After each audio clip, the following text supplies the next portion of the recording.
Au nom du Père et du Fils et du Saint-Esprit, ainsi soit-il. Notre Père qui êtes aux cieux, que votre nom soit sanctifié, que votre règne arrive, que votre volonté soit faite sur la terre comme au ciel. Donnez-nous aujourd'hui notre pain de chaque jour. Pardonnez-nous nos offenses, comme nous pardonnons à ceux qui nous ont offensés. Et ne nous laissez pas succomber à la tentation, mais délivrez-nous du mal, ainsi soit-il. Saint Pie X, au nom du Père et du Fils et du Saint-Esprit, ainsi soit-il. Alors, nous poursuivons les lettres de Saint Pie X de 1907. Tout d'abord, une lettre à la jeunesse catholique française. Saint Pie X a écrit cette lettre à l'occasion du congrès national à Bordeaux de l'ACJF, l'Association catholique de la jeunesse française, sous la présidence de l'archevêque de Bordeaux et des évêques d'Angers et d'Agen. La fin que se propose l'association est ce qu'il y a de plus utile et de plus nécessaire aujourd'hui. À savoir qu'en un temps où l'hostilité contre la foi et les mœurs chrétiennes va croissant, elle veut préserver ses membres d'un tel danger et, par eux, sauver les autres jeunes gens de France à quelques classes de la société à laquelle ils appartiennent. Alors, pour atteindre cette fin, les moyens qu'utilise cette association sont excellents. D'abord, donner ouvertement l'exemple des vertus chrétiennes. Ensuite, se tenir en dehors des disputes et des passions politiques. Saint Pie X ne dit pas qu'il faut exclure la politique. Non. Attention, c'est se tenir en dehors des disputes et des passions politiques. Troisièmement, s'occuper avec ardeur des doctrines sociales et de leur mise en pratique. Et quatrièmement, poursuivre vigoureusement son dessein par la parole, les écrits et les institutions convenables. C'est pour cela que Saint Pie X approuve son genre d'organisation, grâce auquel, en se multipliant par toute la France, les groupes de jeunes gens restent harmonieusement unis comme les membres d'un corps unique. Et il estime que rien n'est plus sage, car c'est l'affaire de tous, que le salut de toute la jeunesse nationale. Voilà pourquoi il estime qu'il leur faut garder avec soin leur cohésion. Il les encourage aussi à conserver cette pratique d'avoir dans chacun de leurs groupes un prêtre pieux, instruit, non seulement pour présider aux réunions religieuses, mais pour diriger les études et pour diriger les discussions doctrinales. Ainsi, il sera facile à ces jeunes, en raison de la présence de ce prêtre, dans toutes les questions qui touchent de près à la religion, il leur sera facile d'éviter les erreurs auxquelles ils seraient exposés. C'est-à-dire que ce prêtre serait chargé justement de veiller sur cela et d'éviter que s'infiltrent certaines erreurs. L'initiative et la sainte liberté ne sont pas pour autant entravées par la présence du prêtre. Parce que ça devait être déjà certainement certains arguments du sillon, dire la présence du prêtre empêche notre liberté, on ne peut pas faire ce qu'on veut. Alors, il y répond à l'avance, l'initiative et la sainte liberté, non pas la licence, mais la sainte liberté, ne sont pas pour autant entravées par la présence du prêtre. Il n'est présent dans leur groupe et leur comité que pour y être, selon les cas, le docteur qui enseigne, le conseiller ou le guide, ou les trois. Mais ce qui fait leur plus grand mérite, ajoute le pape à ces jeunes, c'est l'exacte obéissance avec laquelle ils suivent les prescriptions du pontife romain sur l'action catholique sociale et le soin qu'ils ont quand il s'agit de les mettre en pratique. La principale raison d'attendre de l'association les fruits désirés, c'est son union étroite avec l'Église.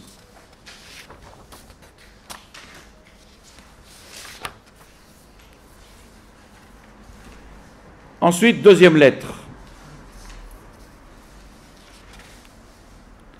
C'est une lettre de Saint Pédis aux évêques protecteurs de l'Institut catholique de Paris, du 6 mai 1907.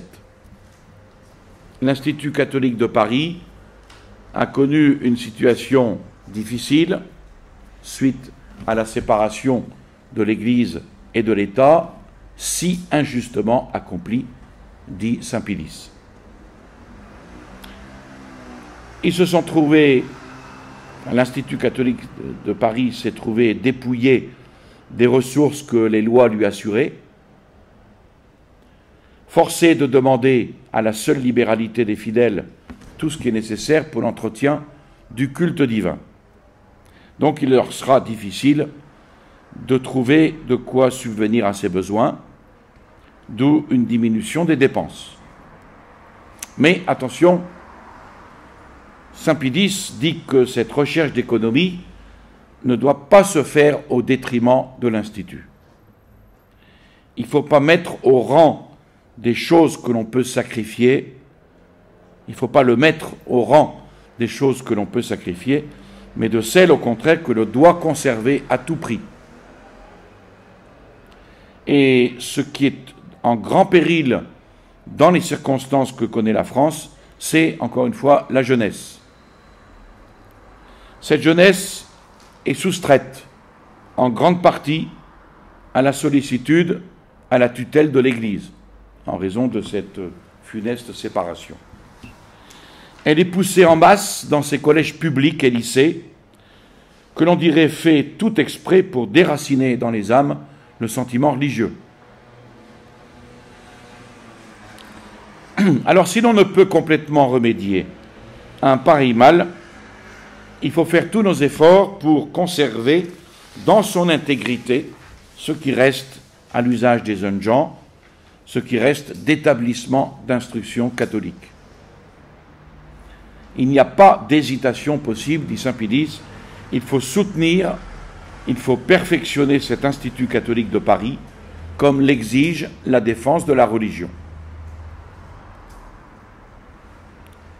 Saint Pédis souhaite que face à certaines chaires, spécialement destinées à combattre la vérité catholique, dans l'enseignement supérieur public et laïque, il souhaite que des enseignements analogues soient donnés dans cet institut par des maîtres capables de réfuter nos adversaires. Donc des chaires qui soient destinées à réfuter les adversaires et à propager la vérité catholique qui est combattue par les esprits laïcistes. Pour ce qui est de la philosophie, il demande qu'il n'y ait pas de relâchement sur l'observation des règles édictées dans l'encyclique qu'on avait déjà vue, Aeterni Patris. Et ce point est très important, dit-il, très important pour le maintien et la protection de la foi. Donc il y a ce lien entre la philosophie et la foi. C'est une douleur, en effet, et Saint Pédis le constate, de voir sortir des rangs du clergé, du jeune clergé surtout, des nouveautés de pensée, pleines de périls et d'erreurs, sur les fondements même de la doctrine catholique. D'où cela vient-il ? Eh bien, la cause habituelle, c'est un dédain superbe de l'antique sagesse, et c'est le mépris de ce système philosophique des princes de la scolastique. Donc pour les élèves ecclésiastiques, ils demandent de ne pas se contenter d'une instruction philosophique telle que la prescrivent les règlements officiels pour l'enseignement public des lettres, mais il faut exiger d'eux une étude d'autant plus étendue et d'autant plus profonde, suivant la doctrine de saint Thomas d'Aquin. C'est ainsi qu'on peut ensuite acquérir une science solide de la théologie sacrée et des matières bibliques. Donc on ne peut pas faire de théologie sans avoir fait au préalable de la philosophie.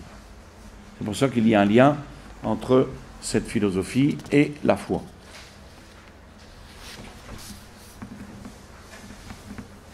Ensuite, une lettre de saint Pie X au maître général des dominicains, le père Hyacinthe Marie Cormier, du 7 mai 1907. Le père Cormier a été un des grands maîtres généraux de l'ordre dominicain en France. L'ordre maître général, pas seulement en France évidemment. Saint Pie X exprime ici combien il a à cœur de protéger l'essence de ce qui fait la vie de l'ordre des frères prêcheurs, afin qu'à travers les vicissitudes des temps, cet ordre se conserve sans altération, tel qu'il sortit du cœur de saint Dominique, et qu'il soit capable d'accomplir dans l'Église le bien spécial que la Providence lui a confié. Donc pour arriver à cette fin, le choix éclairé des jeunes novices et leur soigneuse formation revêtent évidemment une grande importance. La vocation vient de Dieu, mais Dieu daigne aussi se servir des causes secondes pour réaliser les desseins de sa sagesse. Il y a d'excellents sujets, franchement désireux d'embrasser la perfection évangélique, d'excellents sujets qui viendront frapper à la porte du couvent, d'autant plus facilement qu'après avoir observé les pères, ils seront certains de trouver chez eux ce qu'ils cherchent. Et dans ces couvents, ils verront s'épanouir une pieuse et fidèle observance des traditions du saint fondateur. Ils verront s'épanouir une paternelle et prévoyante assistance de la part des supérieurs. Ils verront aussi une joyeuse, charitable et édifiante fraternité entre tous les religieux. En un mot, tous les secours qui peuvent, à ces jeunes novices, leur assurer la réalisation de leur noble idéal et une large compensation aux généreux sacrifices du monde, de la famille, du bien-être et des honneurs du siècle. Alors, la sage direction reçue au noviciat va développer ces excellentes dispositions. Et c'est tous les jours qu'ils doivent avancer dans la pratique des vertus aujourd'hui les plus délaissées, les plus combattues, comme l'humilité, la pauvreté, la mortification et surtout l'obéissance. Cette soigneuse formation du cœur est en même temps une excellente formation de l'esprit, le disposant à l'étude des sciences sacrées. Sciences sacrées, dit saint Pie X, parce que dans l'esprit bien formé, même les études qui ont pour objet direct les sciences humaines et secondaires seront toujours ordonnées à l'acquisition de la science de Dieu qui est la théologie. Donc le culte de cette science fut, dans tous les siècles, l'apanage et l'honneur de l'ordre dominicain, auquel appartient celui qui mérite d'être appelé l'insigne honneur du monde chrétien et la lumière de l'Église, à savoir saint Thomas d'Aquin, que Léon XIII a d'ailleurs déclaré patron céleste des écoles, de toutes les écoles catholiques. Et saint Pie X insiste, invite alors les dominicains à ne s'écarter en rien de la source pure et limpide du docteur angélique. En effet, sous la direction de cet incomparable maître, dont la méthode fait toujours de la raison l'auxiliaire de la foi, il faut s'efforcer d'appuyer l'exposition du dogme. D'une part sur la philosophie rationnelle, dont aujourd'hui on ne tend que trop à discréditer et anéantir l'influence, et d'autre part sur la tradition de l'Église et la doctrine des saints-pères, à qui les modernes voudraient préférer, jusque dans les études bibliques, une critique intempérante, pleine d'elle-même, impatiente du joug, poussant la témérité jusqu'à scruter témérairement les divins mystères, et corruptrice par conséquent de l'esprit de foi, bien qu'elle s'abstienne habituellement d'en attaquer de front les divins oracles. Ce passage est important. Donc la raison est l'auxiliaire de la foi. D'où l'appui que l'on doit donner dans l'exposition du dogme sur la philosophie rationnelle et sur la tradition de l'Église. Les jeunes novices ainsi formés seront vraiment un jour les fils de saint Dominique, soit dans l'enseignement, soit dans la prédication.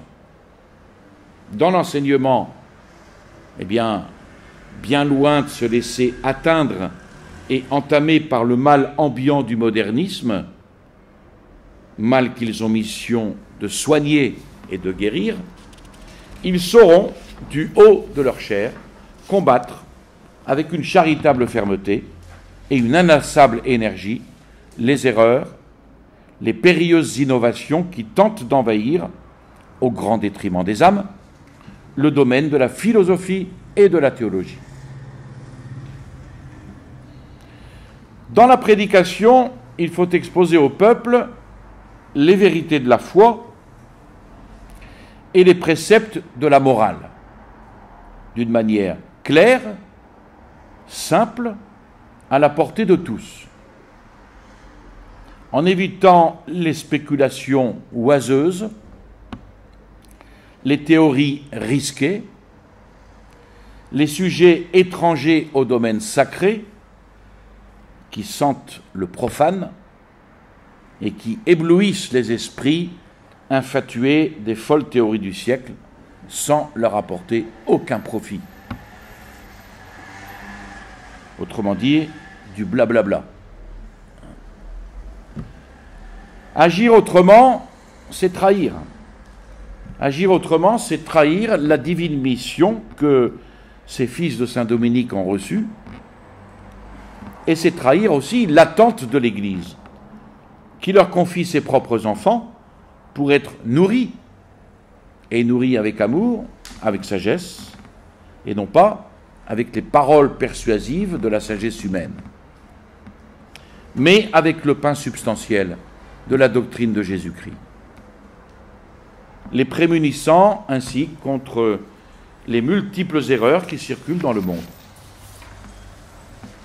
Et c'est seulement avec une telle prédication que ces dominicains pourront sauver les âmes des individus et qu'ils pourront consolider en même temps les bases de la prospérité sociale, substituant à l'égoïsme la charité, à l'orgueil l'humilité, à l'esprit d'indépendance une raisonnable subordination, et au sensualisme effréné la pureté et l'intégrité des mœurs. Mais évidemment, encore une fois, bien pauvre serait le fruit de cette parole si elle n'était qu'accompagnée de la prédication la plus éloquente, qui est celle de la vie et de l'exemple.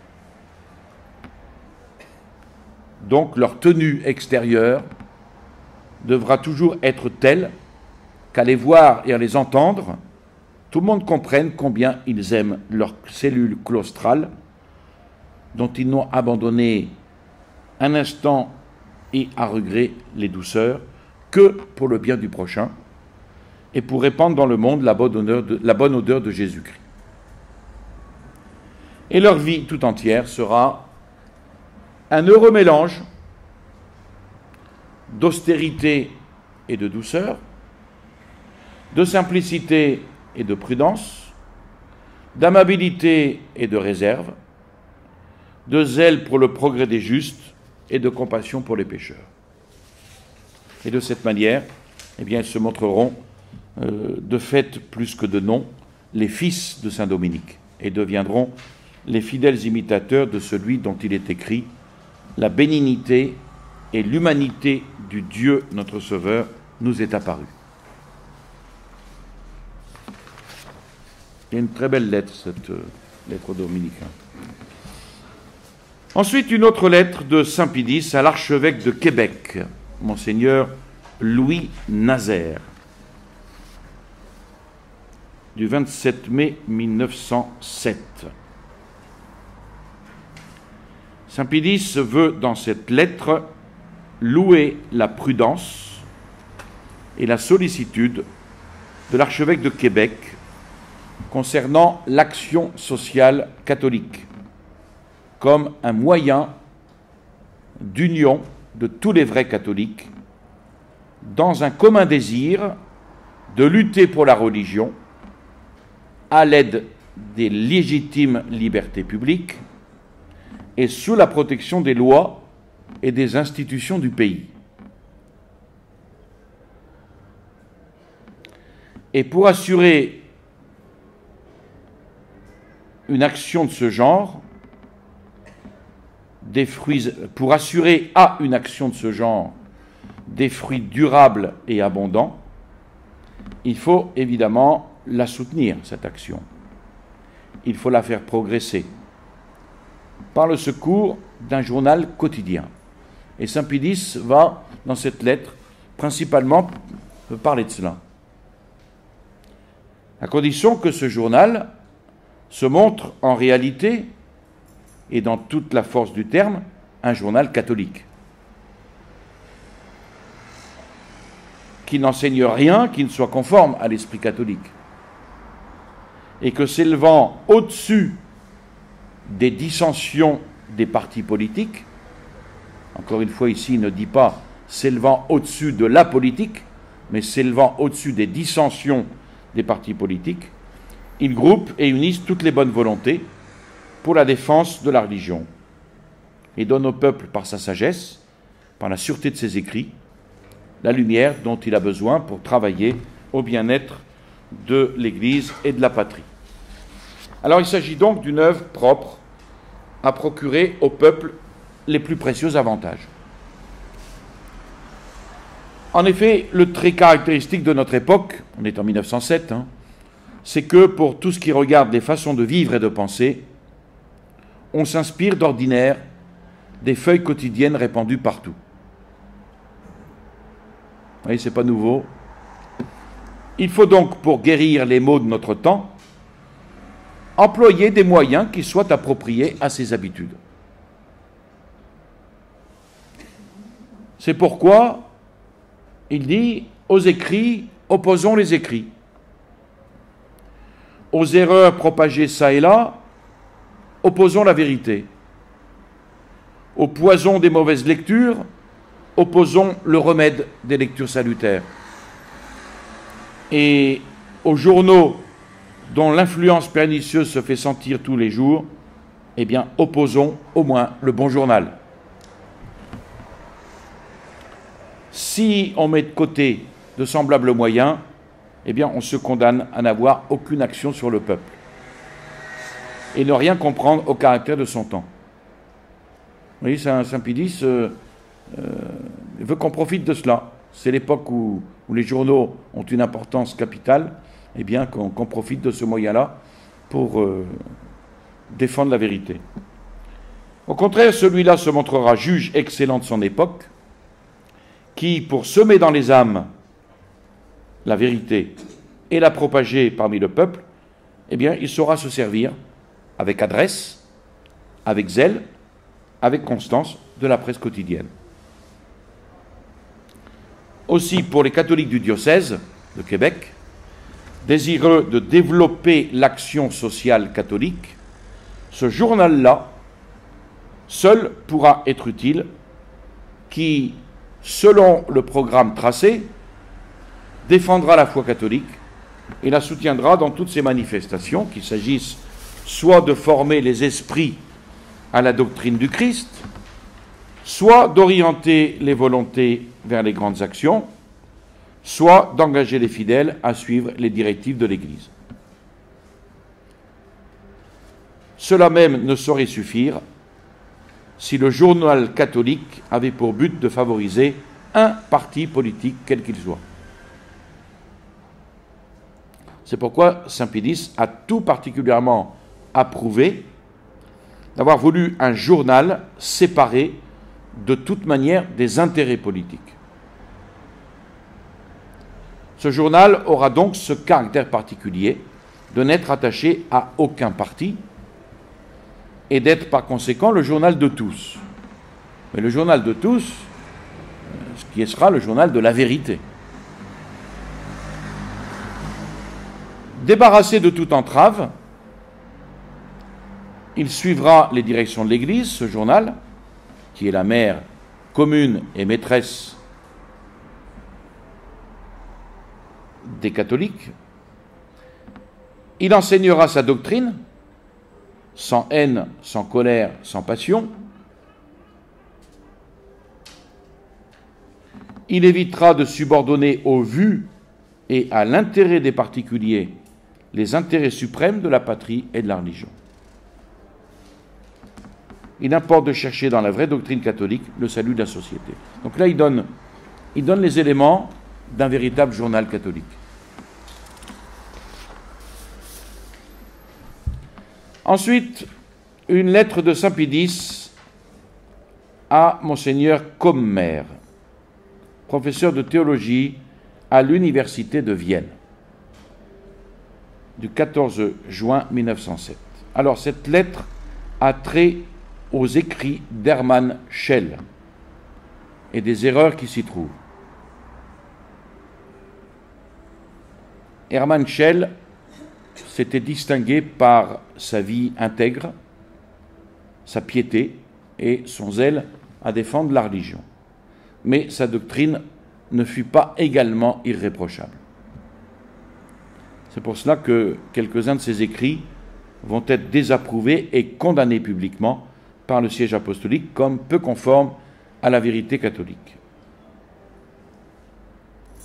Alors, devant le fait que certains n'ont pas hésité à professer la doctrine condamnée, et même à proclamer Schell comme un des plus grands défenseurs de la foi, Saint Pie X affirme que ceux qui pensent ainsi doivent alors être regardés ou bien comme aveuglés par leur ignorance complète de la vérité catholique, ou bien rebelles à l'autorité du pape, qu'ils accusent injustement de s'attacher, on retrouve les vieux poncifs modernistes, de s'attacher à des doctrines vieillies, de faire obstacle au progrès des sciences, de couper les ailes à tous les esprits supérieurs et de s'opposer à ceux qui enseignent la vérité.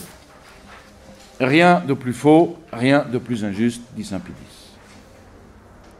Sans doute, l'Église condamne la liberté de l'erreur.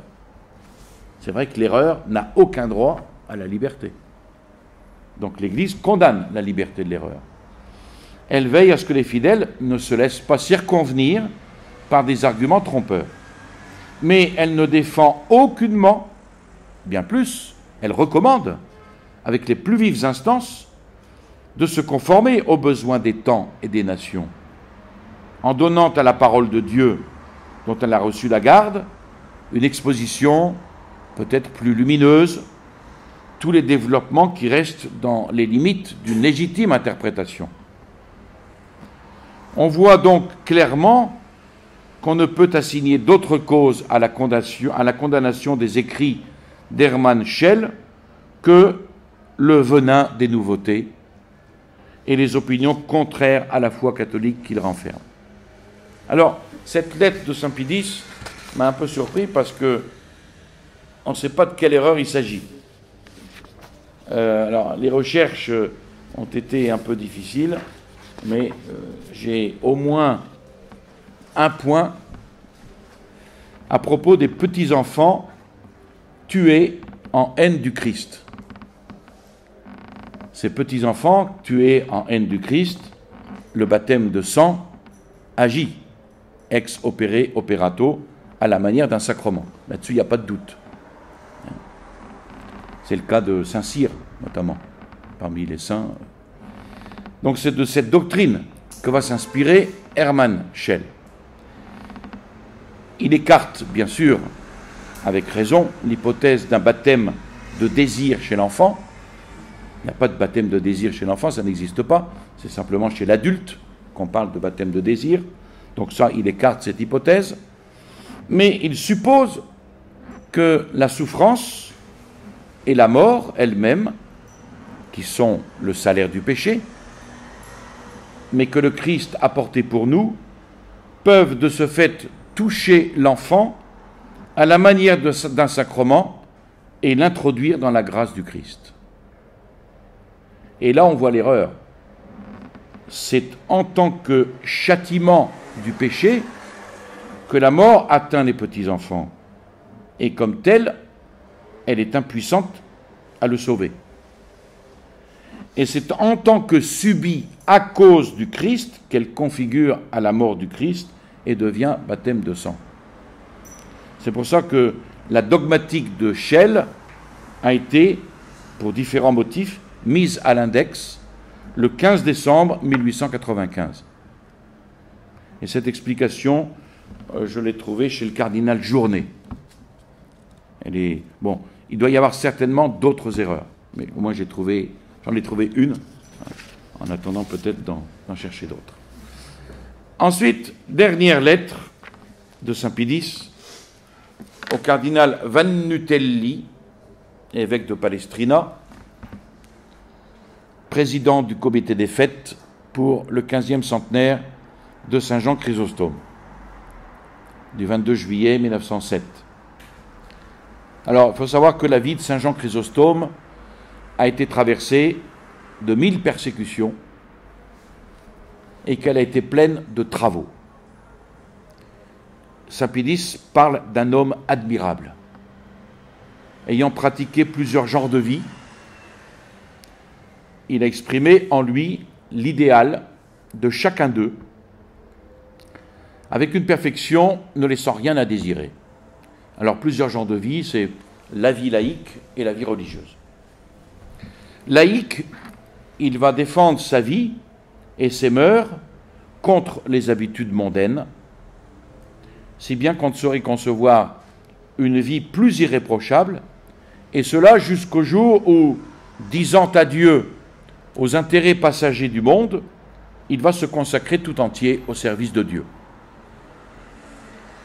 Donné comme pasteur à l'église de Constantinople, il va remplir les devoirs de sa charge épiscopale, sans aucun respect humain, sans aucune crainte des dangers, avec le plus grand zèle et le plus grand courage.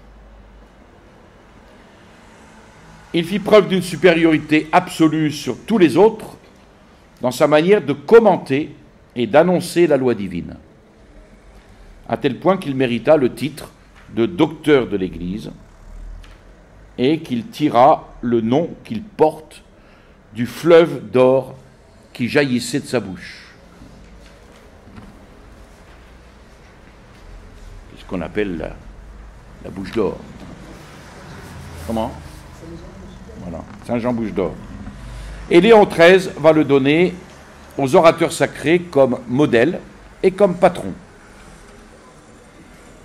Saint Pie X ajoute qu'il est la gloire et l'honneur des églises orientales, et il espère ainsi que les frères d'Orient, séparés par le schisme orthodoxe, voient et reconnaissent combien est grande et sincère la faveur qu'il accorde à tous les rites. D'où le rite de Saint Jean Chrysostome, et se décident à un retour salutaire dans les bras de leur mère d'autrefois. Je vous salue Marie, pleine de grâce, le Seigneur est avec vous. Vous êtes bénie entre toutes les femmes, et Jésus, le fruit de vos entrailles, est béni. Sainte Marie, Mère de Dieu, priez pour nous pauvres pécheurs, maintenant et à l'heure de notre mort, ainsi soit-il. Au nom du Père et du Fils et du Saint-Esprit, ainsi soit-il.